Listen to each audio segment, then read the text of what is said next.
danna subscribe sannan ku danna ƙararrawa domin samun sababbin bidiyo. Assalamu alaikum masu kallo, barkanmu da kasancewa da ku a cikin shirinmu na daga titi. Tambayar mu ta yau ita ce me ake nufi da gyattai? Za ka yi masu kallon mu bayanin me sana'ar gyattai me yake nufi? Me sana'ar? Gyattai, in aka ce me sana'ar gyattai me ake nufi da me sana'ar? Sana'ar gyattai dai kamar masu irin sassaƙo magani a jikin bishiya. Shi ne gyattai? Shi ne gyattai. Sana'ar gyattai shi ne wanda yake kamar masu sai da itace. Shi ne gyattai? Shi ake kira da gyattai? Shi ake kira da gyattai. A tabbata? Na tabbata. Gyattai, aka ce gyattai, sana'ar me gyattai? Wallahi ni dai sana'ar gaskiya ban sani ba. Sani ba?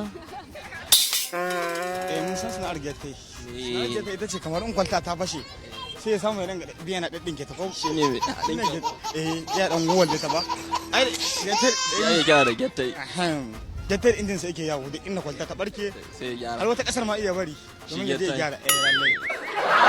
Sana'ar gyartai mutum ne wanda yake gyaran ƙwarya, kuma idan ya gyara ƙwaryan nan yana samun abun masarufi wanda domin shi zai kare a wasu damuwarsa.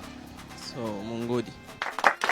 Gyattai na san me take nufi 100%. Me yake nufi? Sana'a ta gyattai su ne dai kamar idan ƙwarake haka sun fashe, mai zuwa haka ya dinki a kama ƙwarya dinki, to wannan shine aiki Shi ne gyattai? Eh. Sana'ar gyattai? Gyattai Dinkin ƙwarya ne. shi ne gyattai? Dinkin ƙwarya yake yi. Na tabbata. Na tabbata. Kyau masu kallon mu, abin da ake nufi da sana'ar gyattai shine mai gyaran ƙwarya, wanda in ƙwarya ta fashe zai ɗinke.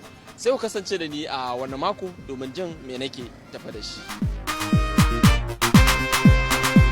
Ku danna subscribe sannan ku danna ƙararrawa domin samun sababbin bidiyo.